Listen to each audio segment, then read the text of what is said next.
Digital Marketing Radio, episode 132. How to stand out in the crowded digital world. DigitalMarketingRadio.com. Today's episode is brought to you by Aweber. Build your email list. Engage your subscribers. Do email the right way. I've arranged a special deal for all Digital Marketing Radio listeners, and that's a 60-day free trial with the email marketing software provider I use, Aweber. Lock in your 60-day free trial, plus view a video that I've recorded on the 3 reasons why I use their service at aweber.com/DMR. So just go to aweber.com/DMR to get started today. The big interview with David Bain. Woohoo! Hello, everyone. Indeed, yeah, you throwing up a little banner there. Yeah, That's no, cool. sorry, I didn't mean to throw you off that. That's cool. No, I tell everyone I'm David Bain, and this is Digital Marketing Radio. So it's weekly interviews with online marketing gurus, and you can, of course, catch up with all the previous episodes at digitalmarketingradio.com. So I am joined today by 2 chaps who love showing small businesses how to unleash the power of standing out in a competitive world. They run what they call their very own standout marketing company. Welcome to DMR, Andrew and Pete.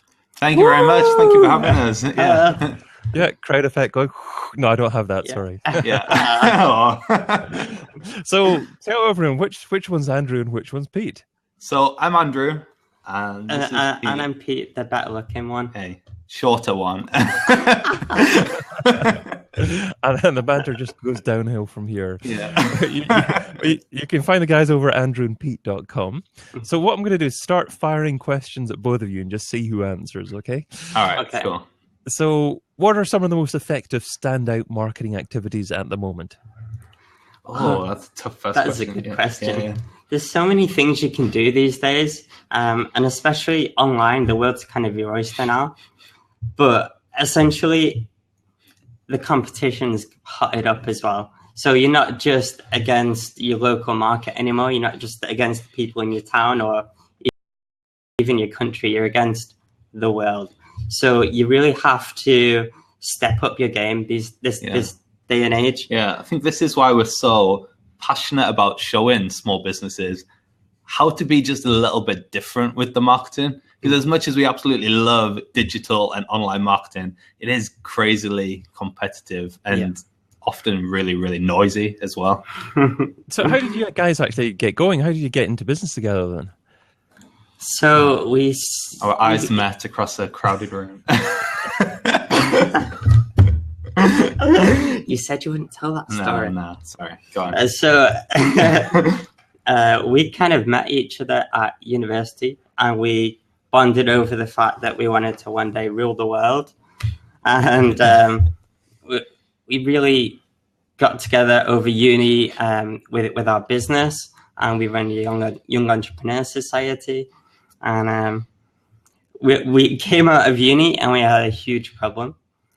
Andrew wanted to move in with his girlfriend in Newcastle.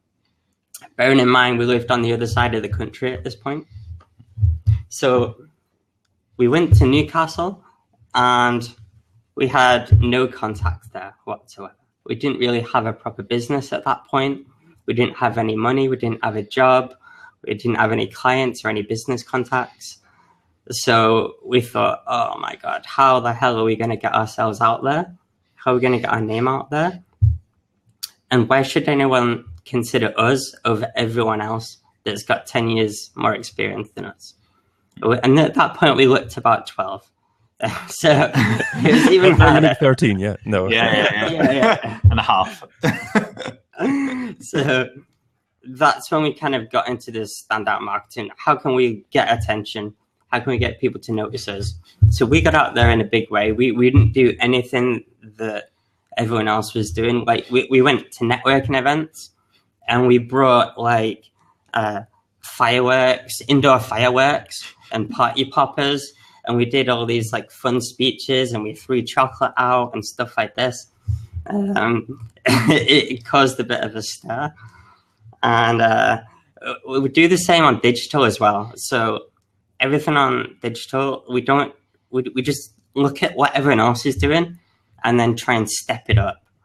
So I'll go in a completely different direction. Yeah. So if people check out your avatars online, they can see these bombed faces? Where did this come from? Yeah.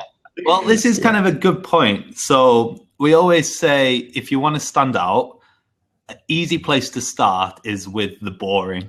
So the really boring, samey parts of business. So your business cards, your Twitter photos, your bios, these kind of things. Even like your proposals or your email signatures, they're all great chances to do something a little bit different. So we knew we needed new headshots, and we kind of applied that principle. We thought, okay, everybody else is usually on a white background or a colored background, just kind of smiling nicely. And we were launching a new service called Atomic at the time. And we thought, okay, how can we make a headshot that's going to get everybody's attention? Yeah, how can we get across our brand, what we want to do? We're all about standout marketing. We want to make your business go boom. So we went to our photographer, who's amazing, Laura Perman Photography. And she said, we want to look exploded. Without a single hesitation, she goes, right, well, you need to go to Asda and buy some eyeshadow. And then you need to go to B&Q and buy some smoke pellets. I'm like, how do you know this? Yeah. He's had that request multiple times before. Yeah, maybe it's not standout. But the point there is, that is something that was so easy to kind of do differently. And we've got so much interaction just from that photo. Yes, it's like crazy. Every week we get at least someone pointing it out and commenting on it and sharing it even. So how did you come up with the idea that that's what you wanted to do? You wanted to look exploded. There must be a story behind that. It's just about brainstorming and getting together. So we're quite lucky because there is two of us. So we would say to anybody that doesn't have like a crazy best friend, go out and find one. Go out and find somebody that you can be open with and that you can bash around ideas. Because for every like good idea we probably have about 20 crazy ones that the other person nixes straight away. So how do you decide which one is the crazy good one and which one's the crazy bad one? It's a gut. It's kind of a gut feeling. Sometimes if we're brainstorming an idea, we'll have a few different ideas and there'll be one that we both kind of like, but we might not love it straight away. But then you find yourselves comparing every idea to that one. Yeah, and it's not as good. Yeah. Yeah. So and then you know that's the one. a big important factor is the brand. So does it go with your brand values? Yeah.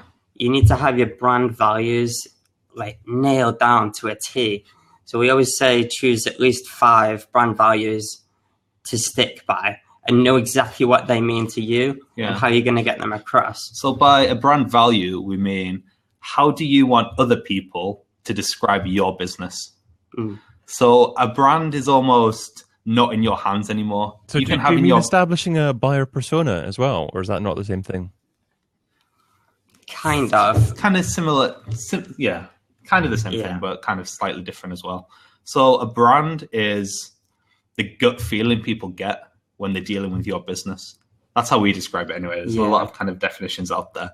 But you need to really understand what your brand is. So when you're thinking of good ideas to stand out, it's kind of hitting all of those. We're not like suggesting to everybody go out and get exploded. So the key question, I reckon, is can you help boring people stand out with visual marketing? Yes. We love this question. Yeah. Okay, I need a more original question then.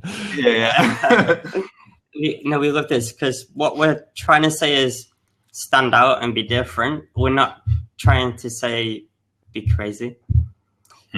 So it needs to resonate with your brand, but it also needs to stand out. So there's 2 kind of ways that we see people can stand out, and that is by being better or by being different. And in the sense of different, we mean remarkable. So I'll quickly go through these with you. Sure. When we say better, we mean can you be faster? So can you get stuff out there quicker? If you tweet, right, do you tweet once a day or twice a day? Kim Gass tweets on average like 100 times a day. And she has hundreds of thousands of followers. There's a reason for that. When you're replying to emails, a lot of small businesses, startups, they've got a lot of things that they can use to their advantage to make themselves faster, like time. You know, if they haven't got a lot of clients, use the extra time to do what you're doing for people faster. So if someone emails you, can you provide support super quick? Can you go the extra mile and do that quickly? So the second thing, other than first thing, speed. Secondly, would be frequency. So how often are you doing stuff? Like I say, Kim Gauss tweets like a ton. Can you not tweet too much though? We don't think so, to be honest. Twitter is so fast paced. Yeah. If you tweet and then like 20 seconds later refresh, there's like 100 new tweets gone. It depends how many people you're following though. If you're it does, 50 but a lot of, it does, but a lot of people these days are following hundreds and thousands of people. Well, it really depends how many people who are following you, how many people are they following? Yeah. I guess it depends on your audience as well. So there's speed, frequency, usefulness is the next important thing. So I'm trying to go for that one. So up your game, basically. We're like life's learners. We are learning constantly about new things about our industry, and we would recommend to everybody to do that too, because the more useful content you can create and get out there, the more people are going to look to you as that expert in your field. So you talk about standing out in lots of different areas. One area you mentioned in was your email signature. I mean, for instance, what would you do to your email signature to stand out? Our email signature is not as crazy as we probably should make it, is it? What we do have in our email signature is a way to build our list. So we have a link to a lead magnet that people can go and sign up for straight away. I think a lot of people miss that as a crucial way to grow their email list. Like when we were saying about some of the boring parts, obviously we've not gone and done every single thing we possibly can, but we have done a few things, key things really well. Like for example, our proposals. If we were ever to send a proposal to someone, we don't just send a Word document. We've got a fully designed, awesome PDF. And the very first thing you see on that is an absolutely hilarious picture of us. And it instantly gets them smiling. And they want to work with these people. Now, it's a kind of picture where if you're a stuffy accountant or something like that, professional, that's not our brand. That's not who we want to work with. So they're going to be put off by that. The people who we do want are going to love that. So we have that whole love-hate thing. We like to be Marmite, because if you want people to love you, then people must hate you by definition.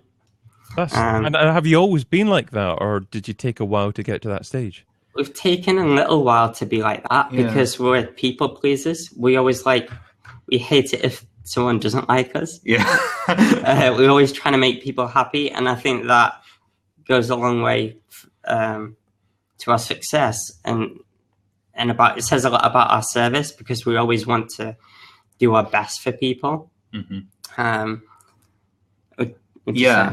then I feel like as time's gone on, we've realized not everybody is for us, to be honest. I feel like people need to feel comfortable that some customers just aren't for them and shouldn't be working with them. So I mean, the sooner you realize that, the better, because otherwise you get awkward clients. And if you're not enjoying working with people or whatever, then it's not going to work for you. So you can probably, pull that off very well with content marketing, with building that relationship with people over time. But what about when you're doing advertising? Because I see you actually do a talk on Facebook advertising. Do you try and drive people to a sale immediately from that? And if you don't, so is there any form of advertising that you've tried to do to drive people to a sale immediately from?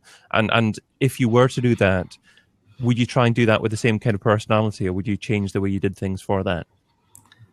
We've never gone straight for the sale from a Facebook ad. We always go for the email and then for the sale. If we were to go straight for the sale, I feel like we wouldn't change much, to be honest. I think we'd try and make the world's best sales page. Yeah.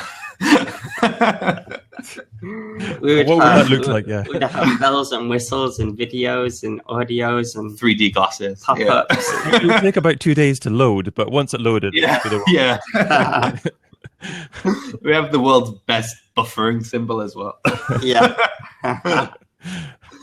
Well, yeah. Look, you're competing against the world these days, so nothing can be average. Otherwise, you're below average. You know, it's really difficult, but you have to just put your all into everything. Yeah. And to do that, you need to do less, which is a key point there. Yeah. We talked. So, yeah, I was going to say we talked to a lot of our clients about there's a part of the brain called. I mean, we're not scientists at all. We Googled this. There's a part of the brain called the hippocampus, which is responsible for memory. mm-hmm. And the reason people don't get business is because people aren't ready to buy right now. Like if you went and asked 100 people, do you want my service? 99% of them are probably going to say, no, not now. But that doesn't mean they're never going to be ready to buy. However, the other issue we come up against is that people have a really short memory. So when they are ready to buy, if you haven't done something that's memorable, they're not going to remember you. Mm-hmm. So we talk about marketing in terms of lodging ourselves in people's hippocampuses. So right up there. Yeah.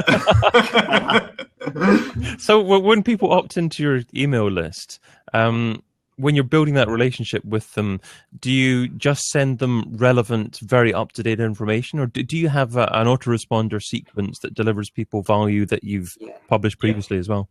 Yeah, so we try and maximize that relationship straight away. So we do everything we can to make sure they read that first email. And when they read that first email, we want them to read the next email. So we actually say in it, here's the lead magnet or whatever they've opted in for.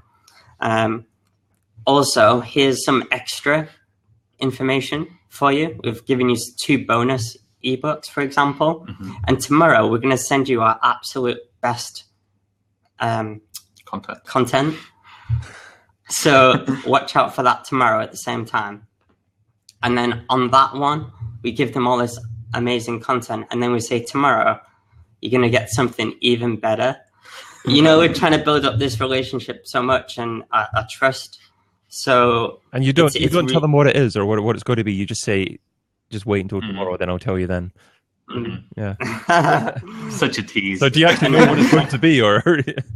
Yeah, we know it is. It's all automated in that. Yeah. You know, our newsletters, we get the highest praise for. That's what we absolutely love, our newsletters, and we get so much out of them. And we never sell at all. So going back to that point, we never really sell.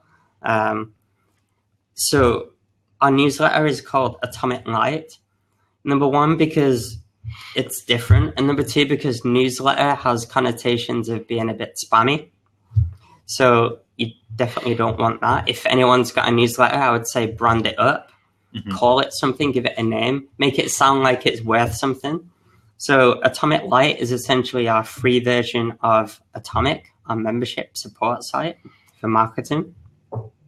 So when you subscribe to Atomic Light, not only do you get a load of cool free stuff, you get all this monthly advice. So it's indirectly selling. Yeah. It's like teasing them, this is what you could be getting even more of. Yeah. If you buy. So if you like this stuff, you love Atomic. Yeah. We do tell people. It's not like we never ever sell. We do tell people like this is if you want more, here it is. But they're never full on sales emails. Yeah, no, it's a great way of selling. I'm sure you do things like explaining to people within the newsletter what's happening inside the full membership, and you'll maybe give an example of a bit of training, and you won't even have to sell. You'll just have to say this is a bit of the content free just for you, and then exactly. Exactly. Great. It's a teaser, but it works so well to move them on to the next stage, and it works so well to build up that trust. We've had people buy from us straight away after that. and we've had people buy it from us like a year later. Like someone who met us at a networking event for like 5 minutes, well, not even that, like brief hello. And because we were pretty stand out at the event and they remembered us, and because they've been following our newsletters, they unsubscribed from everything else except from ours. We get that a lot. They subscribed to us and they followed us for a whole year until eventually they were like, I need a marketing person.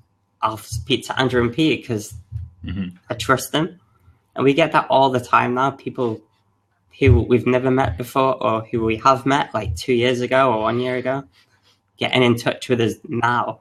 It's incredible to see just the power of that. Yeah, I can relate with that. Obviously, I met you up at New Media Europe in Manchester, and a few people were saying to me, I recognise your voice, and your voice follows me around these different places. And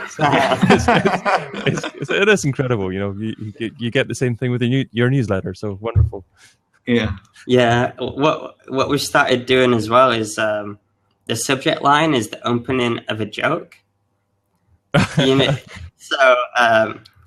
What was you're gonna try to tell one now? Yeah, I'm gonna fail to tell one now. I can't even think of one. Anyway, you have to go subscribe. I'll tell you what. You'll have to go subscribe. But then you have to open the email to find out the punchline. Well, that's just a sneaky trick to try and get people to subscribe to your list. That's what I've done that an hour ago or so, and I'm looking forward to seeing what I get in there as well. But cool. Let's segue into the second section of our discussion. So that focuses on your thoughts on where digital marketing's been and where it's heading. So starting off with software I couldn't live without. So what software do you currently use in your business that if someone took away from you, it would significantly impact your marketing success? This is such a tough question, isn't it? We had to make a list recently of all the software we used, and we filled a full sheet of A4 paper and then some. Crazy. We absolutely swear by Dropbox and Google Drive. We use them kind of every single day. However, we were thinking about what's irreplaceable. There's Dropbox, Google Drive. There are other kind of alternatives. What we've been using for the past 4-5 months, I would say, that we haven't found a replacement for yet is Edgar. Okay. Have you looked at Edgar? I've looked at it. Meet Edgar, and I think it's a wonderful tool, obviously, because you can schedule your items indefinitely, can't you, in social media? So, but I don't actually. So you'd obviously really recommend. Highly recommend it. MeetEdgar.com. So basically, the traditional story is on a Sunday or Monday, you come in, you schedule all your tweets and your Facebook posts and LinkedIn posts and all that for the week ahead. And it takes you a good few hours to find some great content to link back to all your blogs. You do this on Hootsuite or TweetDeck or any of the other scheduling platforms out there. And then they all go out during the week. And it gets to next week, and you have to do it all again. And it's what a pain. So with Edgar, it just goes in a loop. So once you run out of content, it kind of plays back from the same loop. So we spent a good day constantly filling it. So we got a ton of. So it's not like it's the same stuff going out every single week. Yeah. So it's great for bloggers. So we have hundreds and hundreds of blogs, and we just fill Edgar with them basically. And loads of quotes and images and other people's content with Sniply and things like that. So every day, we're posting 20 posts on LinkedIn and Facebook and Twitter, and we don't have to do a single thing for months. And every so often we just feed it with more stuff. What it doesn't take away is the engagement, which is really important as well. So actually talking to people on things like Twitter, but it's a great conversation starter. Yeah. So a blog will go out automatically. Someone will comment on it or like it or share it or whatever. And then we can jump into that conversation. That's a great way to describe it, conversation starter, because a few people might view it as a set and forget thing, but it's not that, is it? No, it's just a way of reeling people in. So you don't have to waste time doing the stuff you don't really need to do. You can use your time more effectively actually doing what's going to matter, and that's talking to people. So here's a slightly more challenging question. So what piece of software don't you use, but you've heard good things about it and you intend to try at some point in the near future? Yeah. You can take this one. I'll take this one. Take it in turns. So we absolutely love email marketing, and we've been looking at Infusionsoft for quite some time. But we know it's quite expensive and complicated to use. And what we've recently heard about is an alternative called ConvertKit. Now, Pat Flynn, who we follow quite a lot, Pat's a great guy. We met him in San Diego. He actually uses ConvertKit now. He went to Infusionsoft from Aweber, found it was way too difficult, way too complicated, or way too expensive for what he needed to do. And now he's gone on to ConvertKit, and he's like preaching about that a lot now. Yeah, so that kind of really pricked our ears up, didn't it? Yeah. So we had a look at it, and it looks like really cool, doesn't it? It's all the power of Infusionsoft, but easier than MailChimp. That's like the slogan. So that sounds good to us. We're looking into that. Yeah. Yeah, no, I've had a look into that as well, and it certainly looks like to be a great tool for bloggers. Oh, our lights have gone off. Okay. Good. We're back in the room. So I'll cut that little bit out of the audio version, but it'll just be a video watch. It'll be a bonus edition for the video. Yeah, absolutely. They're on sensors, so we know we've been sat down too long when they go off. So I'll try and just start just what I was saying is that I'm aware of ConvertKit, and it seems to be a really good tool for bloggers. But do you think it could be just as good a tool for other types of businesses? You know, that don't rely on blogging. Have you looked into that much? Yeah, I think it's primarily for bloggers, podcasters, people that do webinars and that kind of thing. So, I mean, the people that are listening to this podcast should be into that kind of stuff. It's kind of digital marketing. So, you know, we're highly recommending it here. For more traditional industries, perhaps not. Depends if you're into that kind of thing. You don't want a meatball sundae, as Seth Godin would say. Yeah. What book's that from? Meatball sundae. So he says that basically you would never eat a meatball sundae. So the meatballs are your traditional businesses, and the ice cream and the sprinkles and the cherry on top, that's all the kind of fancy pants marketing. You know, that's the digital marketing aspect, I guess. And he basically says they don't go together very well. Yeah. So I'm going to have to check that one out. I don't think I've heard of that one before. I don't think it's one of his most well-known ones, actually, but it's a brilliant book. That's a very interesting recommendation, because I'm not sure if you guys know, I'm doing another podcast called businessbookofthemonth.com. It's with a few other podcasters in the UK. So we all read the same book each month and then review it after that. So I'm always on the lookout for decent, new business books to check out. So that's a good one. That's a good one. Good. Okay, well, I'll check that out, and I'll also make a list of all the links that you've mentioned there within that section, and list it within the show notes at digitalmarketingradio.com. But let's move on to... I wish I would have. So I'd like you to look back at the very first day that you're involved in trying to market a business online. What didn't you do so well? What do you wish that you would have done differently? Yeah, so we were thinking about this one, and I think our biggest issue was we didn't focus down enough on what we were doing, essentially niching. So the moment we said, this is what we do, this is all that we do, go tell everyone else this is what we do, was the moment like our business went from blah to bing. That's when it really took off. So did you also make a list of what you don't do as well? Pardon? Did you also make a list of what you don't do as well as what you do? Yeah, there was a lot of stuff that we did do that we didn't really enjoy.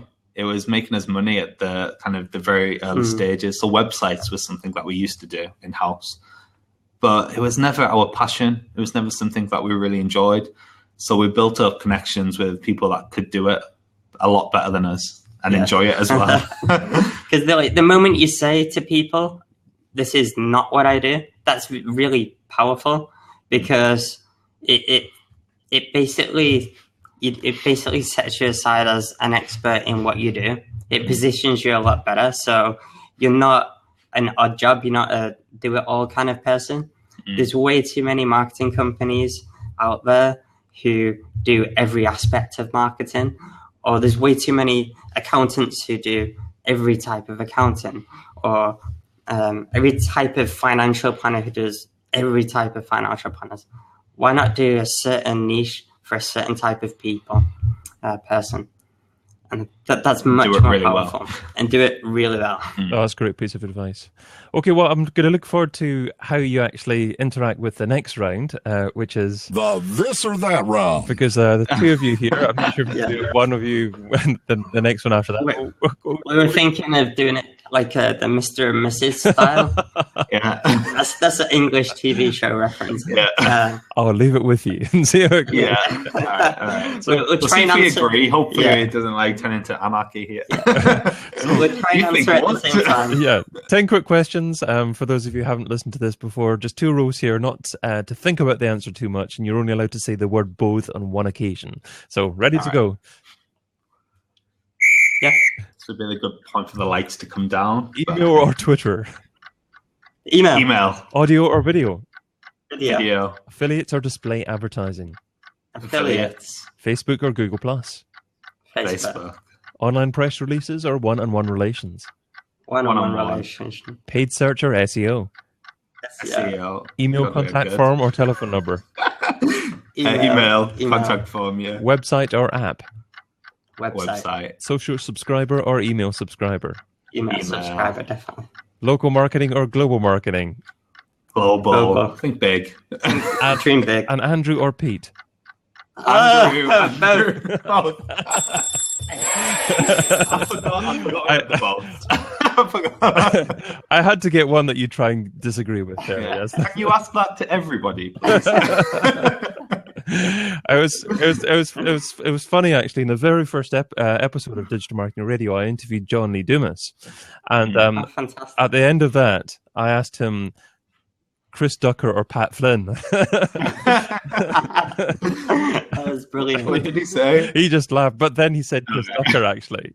That was quite That's really funny. interesting one. But you didn't. John Lee Dumas is our favourite guy ever. He's so nice to us. He's brilliant. Oh, he's amazing. The quantity that he keeps on spitting out. I'm just wondering if he can keep on going forever. So Yeah, well, that's what we said That's before. what we're saying about quantity. Yeah. A frequency. That's his story. That's his legacy that he passes on. Yeah. it is. But obviously he delivers quality. But is it possible to deliver just the same quality if you keep on pushing the quantity up? It's something that you have to keep an eye on, isn't it? Yeah. I mean, he switches it up every so often with slightly different questions. But if you've got something that works and it's creating a story, you know, you're constantly getting more and more people. So everyone that listens to it will then go and tell other people how cool it is. You know, oh my God, have you heard this guy that does a podcast like every day? Every day? That's cool. So, yeah. The $10,000 question. If I was to give you $10,000 and you had to spend it over the next few days on a single thing to grow your business, what would you spend it on, and how would you measure success? A really nice suit. A nice holiday. This is a tough one because there's so many things you could do. For us, if you find something that's like successful and you can scale it up, then why not do that? So for us, we would say probably some kind of Facebook ad or something. So we've got some ads running like at the moment that are getting us leads like for like 50p. That's cool. So if we invested £10,000 or $10,000 into that, we could get 20,000 leads. Essentially, that would be quite nice. So what type of Facebook advertising is working best for you at the moment? It's offering lead magnets. So is this advertising on newsfeed then? And yeah, we tend to go for the newsfeed on mobile and on desktop as well. Yeah. And both mobile and desktop convert it just the same for you? No, they don't convert it the same, but we try them both. The desktop's better for us. But yeah, it's different for everyone, I guess. So yeah, it's intriguing. It changes all the time, but you have to keep on a combination between experimenting and yeah. Another thing, maybe what we would do at this point is we'd spend the money maybe setting up a conference or something like that, and using that money to maybe pay a big speaker, and then using that as leverage to get other big speakers. Because then you can start to leverage their crowd and pull in bigger crowds and all this, and then you can use some of the budget to do Facebook ads or other ads to push it out there. That'll be that'd be a great way. Conference organized in one day. Yeah, is it one day? Yeah. Well, sorry to play by the rules. Yeah. Is that something you think you're doing in the future? Arranging your own conference? Maybe. Watch this space. Okay. Thought I was going to get an exclusive there. But it's not going to be any conference if we do a conference. We're going to break some rules. Yeah, we're going to break some rules. My number one takeaway. Well, guys, you've offered a lot of great advice in our conversation, but what's the number one takeaway? What's the single most important step that our listeners need to take away and implement in their own businesses? The number one tip is to stand out and be remarkable. So we don't want you to go away and think that you need to be good at what you do. We don't want you to go away and think you need to be great at what you do or even amazing. We want you to be remarkable. And when we say remarkable, we only say that because it's worth making a remark about. So if you're not getting people to spread the word about you, then your business isn't going to fly as much as it should do or it could do. So if you can create an experience or have a story that people just have to pass on to other people, then your business is going to fly. Like we were saying before, you can either be better or you can be remarkable. When we were saying about, speed, frequency, usefulness, and quality, they're great. And if someone says, hey, do you know a marketing company who's good? And you might get recommended because you stood out and you're different because you're better in those qualities. That's fine. But you're never just going to be freely spoken about that way. If you're remarkable, then people are going to talk about you no matter what, because they have to, because it means a lot to them. They need to just get it out there. They need to tell other people. So we have we wanted to share so much more on how to do that, how to be so remarkable that people just have to speak about you. But maybe we can do that another time. Maybe you'll have to come back on again in the future. Failing all that, all you need is black eyeshadow and some smoke pellets. So are you a Purple Cow fan as well then? Yeah, we love Purple Cow. It's probably one of the first business books we ever read, I would say. And it kind of like we actually met Seth Godin not so long ago. Yeah, he was in London, like on a one-off kind of Q&A, and that would just blow our minds. He was amazing. Yeah, he's so humble as well. He's a great guy. Yeah. Wow. Okay, well, you guys have been great, so I really appreciate you coming along today. So what's the best way for our audience to find out more about you and what you do? So people, we love Twitter. Okay. So if you could tweet at us at Andrew and Pete. For those of you audio listeners, there's a big banner going in front of us now. Andrew and Pete. Yeah, we didn't audio proof. No.